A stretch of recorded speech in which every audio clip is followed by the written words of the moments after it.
अस्सलाम वालेकुम रहमतुल्लाहि व बरकातुहू। आज हम बात करेंगे क्या हमल के दौरान हम बिस्तरी कर सकते हैं या नहीं, कितनी दफ़ा कर सकते हैं और कितने टाइम तक कर सकते हैं और किस तरीके से कर सकते हैं।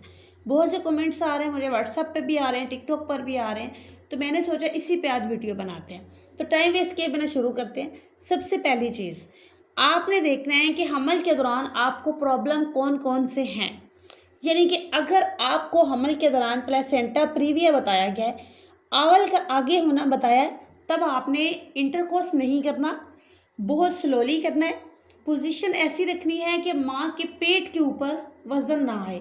माँ के पेट पे वज़न आएगा तो बच्चे की तरफ वज़न जाएगा, जो कि प्लेसेंटा रप्चर हो सकता है। एक चीज़। दूसरी चीज़ आपने ये देखनी है कि बच्चेदानी कमज़ोर है, क्या इनको पहले पानी बहुत ज़्यादा पड़ता है, क्या बगैर दर्द के बच्चेदानी ओपन हो जाती है। आपने कलर डॉप्लर अल्ट्रासाउंड करवा लिया, आपकी बच्चेदानी बहुत ज़्यादा कमज़ोर है, तब आपने परहेज़ करना होता है हस्बैंड से रिलेशन बनाने में। बहुत ज़्यादा इस पे परहेज़ है। जो प्लेसेंटा प्रीविया का मैंने बताया उसमें आप थोड़ा बहुत टाइम पास कर सकते हैं। अगली चीज़ यहाँ पे मैं आपको बता दूं, हमल कोई बीमारी नहीं है। हमल उन्हीं लोगों को होता है जो बिल्कुल ठीक होते हैं, बीमार लोगों को हमल नहीं होता। अब यहाँ पे आपने समझना है, पूरे 9 महीने तक आप हम बिस्तरी कर सकते हैं, चाहे आप डेली करें, इसमें कोई वो डर नहीं है ना माँ या बच्चे को। अगर माँ बिल्कुल ठीक है, अल्ट्रासाउंड आपने करवा लिया, डॉक्टर ने आपको परहेज़ नहीं बताई, तब आपने खुद से ये सवाल नहीं करना कि हमने परहेज़ करनी है या नहीं। अगर परहेज़ करनी हुई तब आपको डॉक्टर खुद बता देंगे कि आपने इतने दिनों तक या इतनी परहेज़ करनी है। अगर आपको डॉक्टर ने डिस्कस नहीं किया इस बारे में, तब आप समझ लें कि आपको कोई मसला नहीं है, आप इंटरकोर्स कर सकते हैं। अब यहाँ पे समझना क्या है मेरी बहनों ने, देखिए कुछ कहते हैं कि पहले 3 महीने नहीं करना चाहिए, कुछ कहते हैं दूसरे, कुछ कहते हैं कि एंड के दिनों में नहीं करना चाहिए। रात को हम बिस्तरी करने के बाद सुबह आप डिलीवरी करवा सकते हैं। मेरे पास ऐसे पेशेंट्स भी आते हैं जो कि रात को इंटरकोर्स करते हैं और सुबह उनकी डिलीवरी होती है। अब यहाँ पे समझना आपने ये है, देखिए हमल के लास्ट 3 महीनों में अगर आप हम बिस्तरी करते हैं अपने हस्बैंड के साथ, तो ये नॉर्मल डिलीवरी इससे आसान होती है। वो कैसे? अगर हम डॉक्टर ड्रिप लगाते हैं पेशेंट्स को कि इसकी नॉर्मल डिलीवरी के लिए, दर्दें बढ़ाने के लिए, जो उन टीकों में मेडिसिन होती है, जो उन टीकों में चीज़ होती है, वही चीज़ आपके हस्बैंड के स्पर्म में मौजूद होती है। तो वो हार्मोन उसमें होते हैं जो आपको दिए जाते हैं मेडिसिन के तौर पे, वो भी हार्मोन होते हैं। अब जब आप अपने हस्बैंड से हम बिस्तरी कर रहे हैं, तो समझ लें कि आप के जो बच्चेदानी है वो नरम हो रही है, वो ओपन हो रही है, वो ओपन हो सकती है। तो टाइम पे डिलीवरी करवाने के लिए अगर आप आखिरी 3 महीनों में 7वें महीने से स्टार्ट करके वॉक करते हैं और इंटरकोर्स करते हैं, तो डिलीवरी की दर्दें आसान होती हैं। डिलीवरी जो बच्चा पैदा होता है वो बहुत आसानी से होता है। अब यहाँ पे जब आपने नहीं हस्बैंड से मिलना, वो सूरतें मैंने आपको वीडियो में शुरू में बता दी हैं। 2 से 4 चीज़ें होती हैं। प्लेसेंटा प्रीविया, बहुत ज़्यादा कमज़ोरी, बच्चेदानी उस सूरत में कमज़ोर हो जाती है कि बच्चेदानी के मुंह पे टांका लगाया जाता है, जो कि तीसरे चौथे महीने में लगा दिया जाता है और हमल के 9वें महीने में वो टांका खोल दिया जाता है और बच्चेदानी खुद ब खुद ओपन हो जाती है, फिर डिलीवर हो जाता है।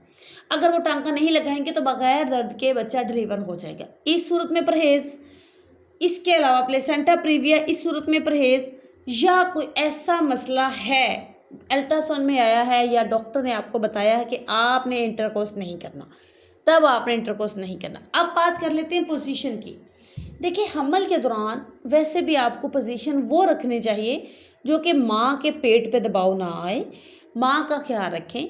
वो लड़कियां जिनकी जो न्यूली मैरिज हैं और उनको आते ही ससुराल में हमल हो जाता है, तो उनके लिए थोड़ा सा ये मुश्किल होता है कि हस्बैंड इंटरकोर्स वगैरह का कहते हैं। तो यहाँ पे आपने समझना है कि पोजीशन आपकी ऐसी हो जिसमें माँ के पेट पे वज़न ना आए, या माँ के पेट पे वज़न आए तो हल्का आए और कम आए। और यहाँ पे कुछ लोग सवाल करते हैं कि क्या हम फीमेल जो हमारी है मिसेज, उसके अंदर डिस्चार्ज हो सकते हैं? तो जी बिल्कुल। देखिए ऐसे कमेंट्स आप बार बार मुझे नहीं करिएगा। मैं इसी वीडियो में आपको तसल्ली से बता रही हूँ कि प्यारी बहना, आप अंदर डिस्चार्ज हो सकते हैं, लेकिन उसके लिए ये नहीं है कि आपने खुद को साफ़ नहीं करना अच्छे तरीके से। यहाँ पे इन्फेक्शन बहुत जल्द होता है।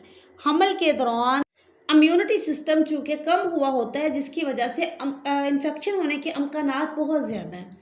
अगर आप खुद को वॉश कर रहे हैं तो ये अमकानात जो हैं इन्फेक्शन के वो कम होंगे। अब यहाँ पे समझना है, जिन बहनों को लकोरिया बहुत ज़्यादा हो रहा है, पानी पड़ता है, वो कहते हैं कि इस तरह का पानी है, उस तरह का पानी है, थिक है, थिन है, तो उन बहनों को इसी वजह से पानी होता है, जिसके बाद इन्फेक्शन होता है। और इन्फेक्शन की अलामात मैं आपको लाजमी बताना चाहूँगी और आप समझ लें।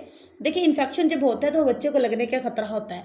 वही इन्फेक्शन वजाइना में होता है, फिर ऊपर मूव कर जाता है, बच्चेदानी में चला जाता है, पेल्विस तक पहुंच जाता है, तो जो कि बहुत ख़तरनाक है बच्चे के लिए और माँ के लिए, दोनों के लिए।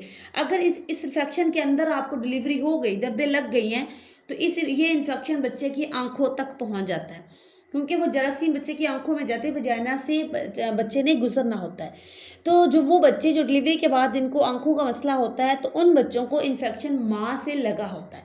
आपने सुना होगा, फैमिली में देखा होगा कि फ़लाँ बच्चों को डिलीवरी के बाद आंखों का इन्फेक्शन हो चुका है। तो ये सिर्फ़ और सिर्फ एक ही वजह है, वो भी माँ का इन्फेक्शन। अब यहाँ पे इंटरकोर्स की वजह से ही ये इन्फेक्शन होता है, कुदरती तौर पर इम्यूनिटी सिस्टम कम होने की वजह से। अब यहाँ पे आपने ख्याल सिर्फ जो रखना है वो मैंने बता दिया। अब इम्यूनिटी सिस्टम कम है तो इन्फेक्शन हो गया, तो आपको कैसे पता चलेगा कि मुझे इन्फेक्शन हो चुका है? देखिए, एक तो आपके पेट में दर्द रहना शुरू हो जाएगी, निचले हिस्से में, पेट के निचले हिस्से में, कमर के निचले हिस्से में दर्द होगी, टांगों में दर्द रहना शुरू हो जाएगी। पानी आपको पड़ रहा है, जो पानी आपको पड़ रहा है, जो लीकिंग हो रही है, उसका कलर आपको येलो टाइप हो जाएगा।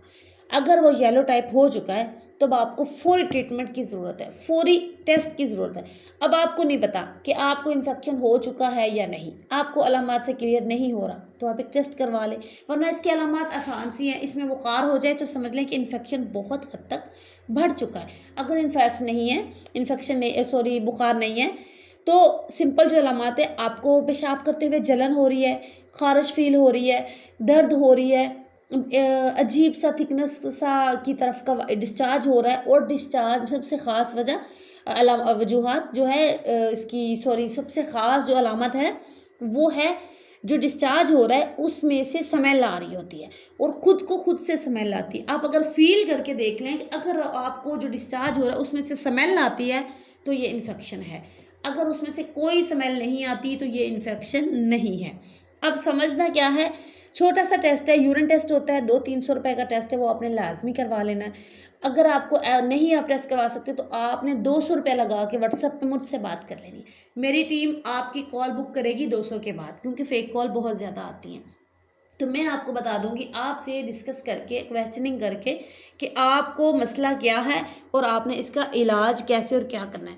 इंशाअल्लाह ताला मेरी वीडियो से आप सबको बहुत फ़ायदा होगा और ज़रूर होगा।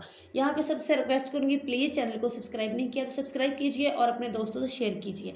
Thank you very much.